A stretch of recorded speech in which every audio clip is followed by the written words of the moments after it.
In today's video, we're going to be replacing all of the shock absorbers on my 2001 Prevost XL2. Whenever you buy a used vehicle, whether it's a car, a truck, motorcycle, or a bus, you're going to end up having some catch-up maintenance that you're probably going to have to do. In this case, I've got a 23-year-old bus with 103,000 miles on it, and between both the years and the miles, the shock absorbers looking to be original in most of the locations, I wanted to just go ahead and replace them with all brand new ones. The people that I bought it from had replaced one or two of the shocks that had been blown out and were actually showing visible leakage, but shocks don't always show leakage when they've gone bad. I decided to go with original equipment shocks, and these are made by Monroe. There's also an aftermarket version available through Prevost that's made by Coney, and those are going to ride a little bit harsher and supposedly handle a little bit better. My first inclination was to go with the Coney shocks, however, those were going to cost double what the original equipment shocks did, and the reality is this is what came on the bus from the factory. It provides a good ride, and ride quality is going to be more important than handling on something like this anyway. One thing I have noticed with the bus is that I feel like there's a little bit more body roll than I would expect. However, the sway bar bushings in the front suspension are very worn out, and I think that that's probably contributing more to what I'm observing. There's no reason to make my ride harsher to try to fix something like that. So I think the original equipment's going to be just fine. Replacing shocks isn't inherently difficult, so this video should be pretty straightforward, but I thought I'd just show you some of the tricks along the way. We're going to start off here on the drive axle, and we're going to start with the easiest shock because I'm lazy, and it's right here. So on both sides, the drive axle has a forward and a rear shock in front and behind the drive axle wheels. These are super easy to get at. The ones behind are inboard. They're going to be a little bit harder, so we'll just start with this one and get going. To do this, you are going to need to jack up the bus and remove the wheels on both the steer axle and on the tag axle to get access. See my video on how to jack up a bus safely for doing that. You're also going to need a 30mm socket. You don't necessarily need to have a good impact gun, but it sure makes things easier. So with that, let's go ahead and get started.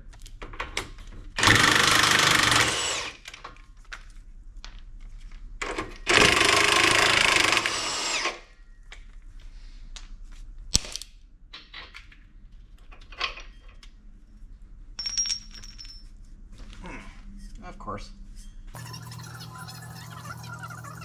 24 hours at Daytona from Acura, from Porsche.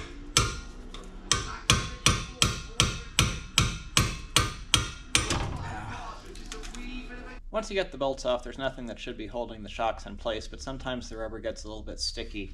Well, this doesn't want to come out willingly, but I can get behind it with my sledgehammer, so I'm going to try to get it out the rest of the way with this. I've gotten it started some. Of course. Oh, you're kidding me.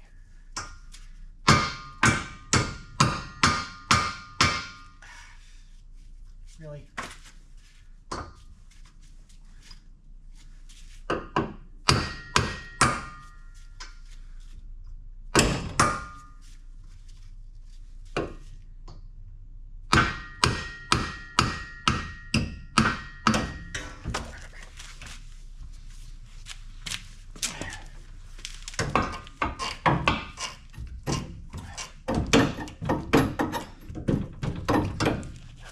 Not super hard to get off, but certainly not the easiest thing either. There is some rubber that has come off of the bottom bushing that's on here, which is probably why it was so hard. Top wasn't so bad. I'm just going to clean these up real quick, and then we'll get ready to install the new shock.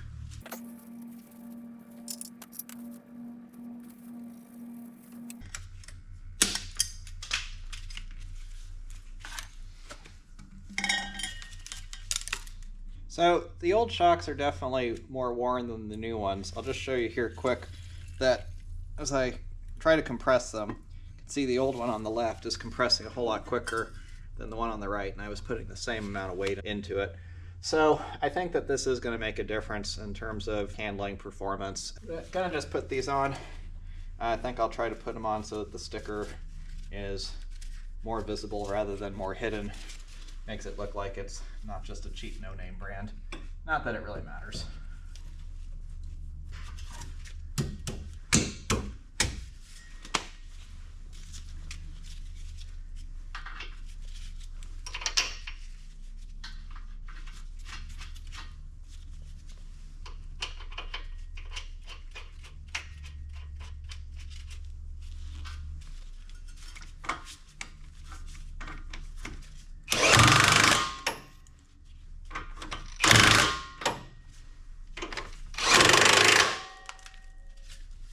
And there we go.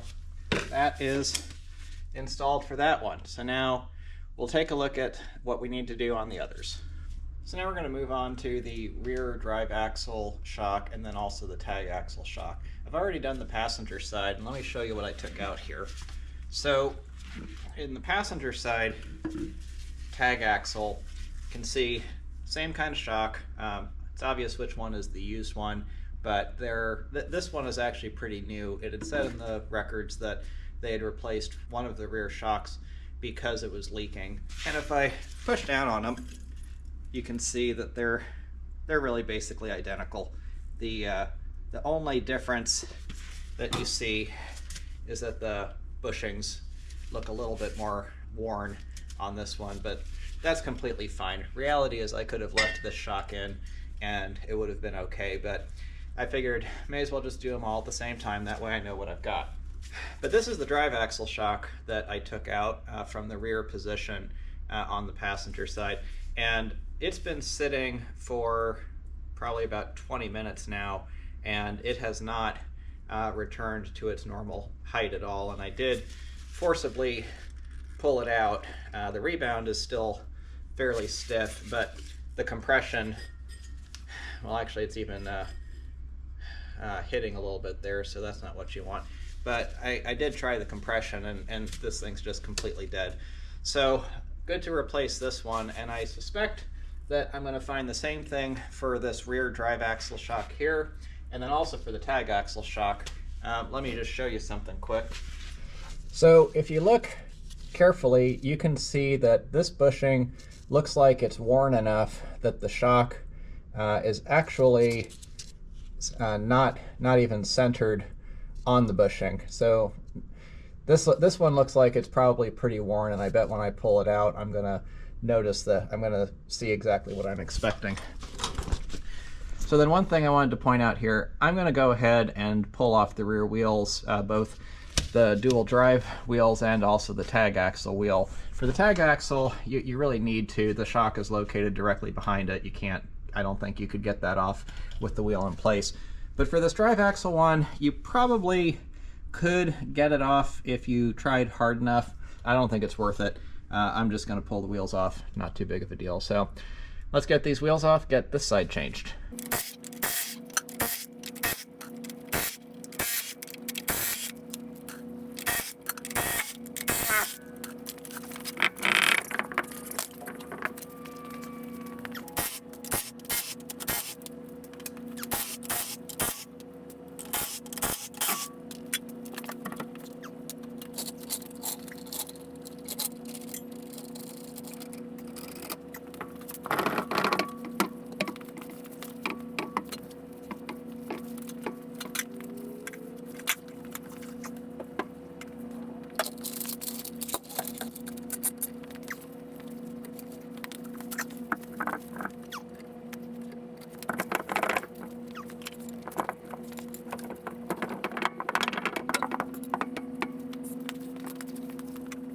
You can see just how much easier this is going to be to change with the wheels off, and as simple as it is to get the wheels off, may as well.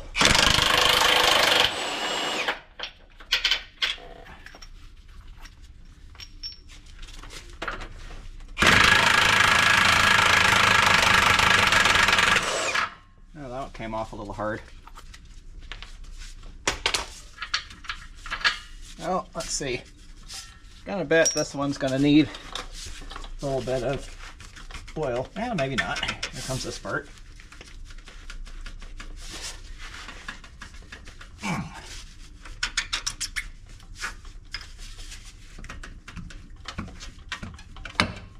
Don't know why, but for some reason these have been coming off easier than the forward ones did overall. So, and yeah, that one's pretty dead. Doesn't look like it's doing much for rebounding either, so good to get changed. I like having these with the label on the outside. Not that Monroe is necessarily a brand to brag about, but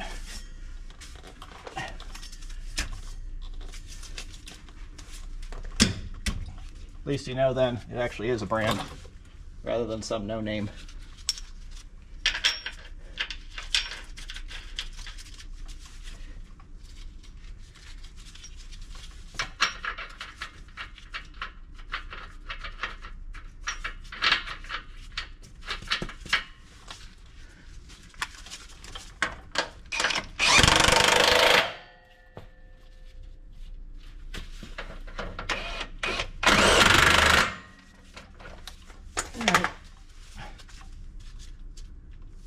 Okay, now to the tag axle. I bet that this one's going to be really dead when I pull it out too. But let me show you something I did here to make this easier. If you jack up the tag axle just a little bit to where this chain is no longer tight, you'll be able to get your impact gun around in the back so that you can get that nut off easier. Unlike the others, the top pivots outward and then the bottom pivots inward to get it. So get these nuts off.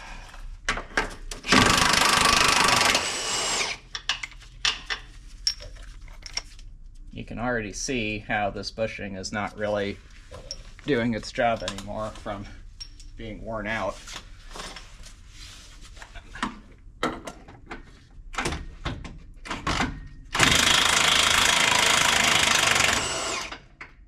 There we go. Easy. Now, let's see how this one comes off. Yeah, that wasn't bad, and yeah. There is nothing left in this shock at all. If anybody is looking for a shock, this one is not for sale.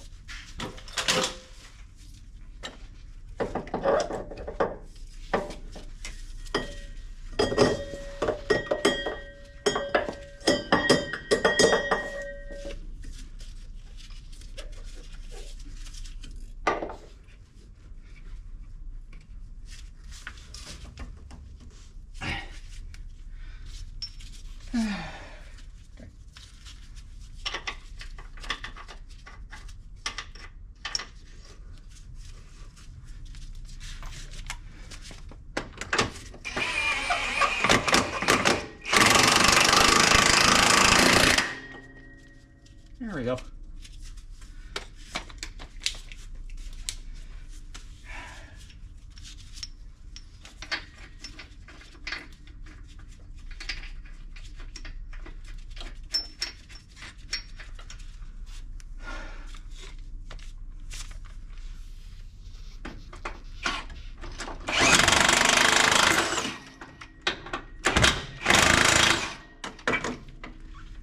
All right. All set back here, and then before I put the wheels on, I'm just gonna release the brakes so that I can spin the hubs, make sure that the bearings are sounding good and everything while I got the wheels off. So let's move to the front. All right, so now we're moving up front, and I'm going to go get these front wheels off to get at the shocks, but I came across something new that I thought I'd share. If you've seen my video where I replaced the air springs, I went through and put new fittings, new air springs, everything. And this bus has been sitting here for about a month like this. The front air springs are still at pressure, and I went to go and release the air pressure so that I could then get these front wheels off the ground. I've already got it up on wood blocks and everything. But I found out that the release valve for the air springs is actually air powered, and because the rest of the system is completely bled down, I'm having to refill the auxiliary air system so that I can then bleed off the air. So that was kind of an interesting system education. It's all aired up now. I'm going to get the air released out of these springs. This way I can get my floor jack underneath, get the wheel off the ground enough to get it off, and then we'll go ahead and change these shocks.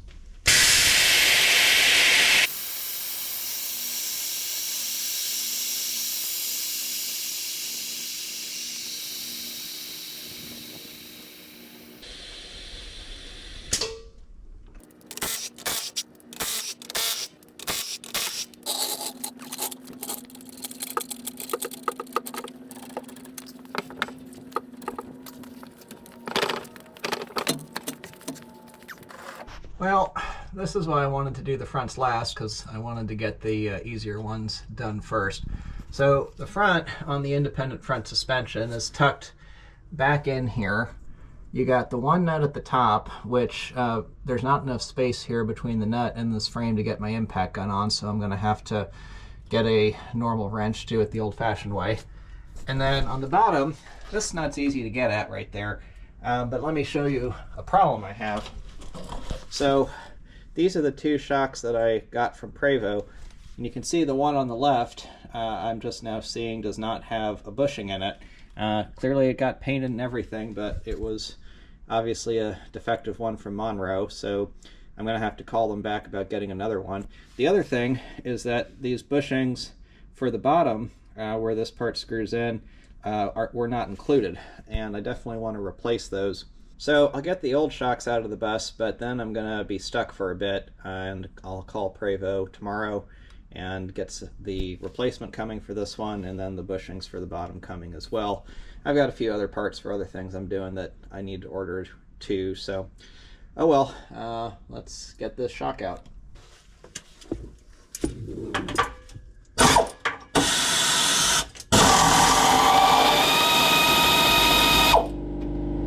Well, I'm trying to get these bottom nuts off for the shocks, and everything else has come apart really easily.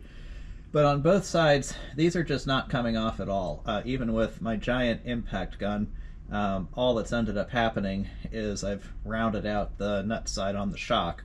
And looking at it, it does look like the threads might be a little bit messed up. So what I'm going to do is take my angle grinder, try to cut off the bottom threads as close as I can to the nut, and hopefully that'll get me what I need to get it off the rest of the way. So let's see if this works.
Well, that was entirely too much work, and it's not even really clear to me why this nut was so stuck on.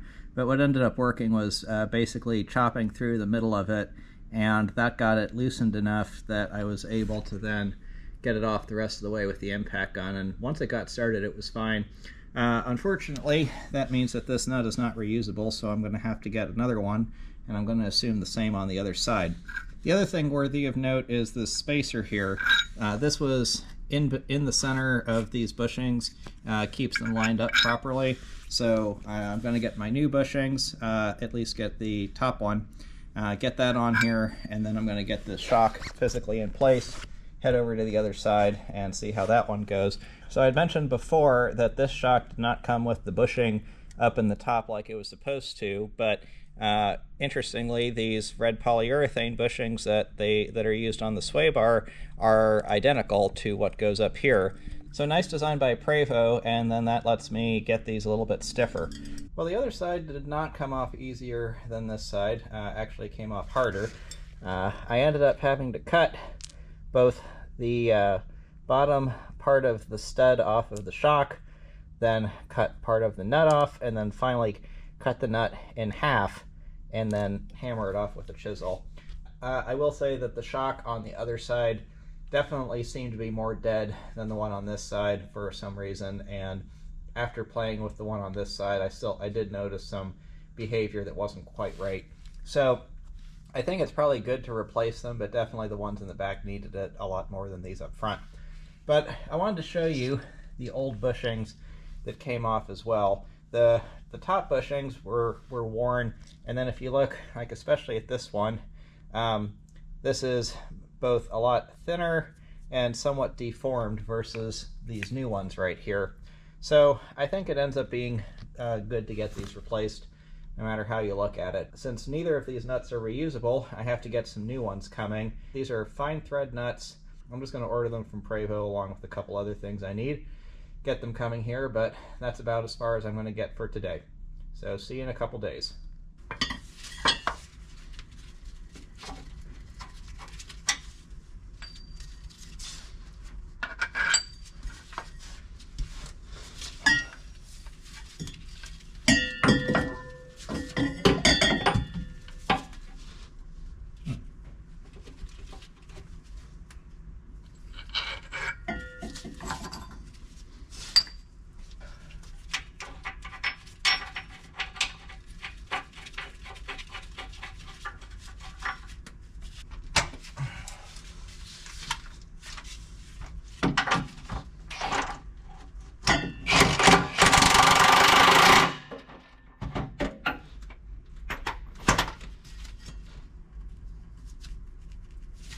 Tell that's firmer already. Like the rears, this is significantly firmer in rebound than it is in compression. Put it up here.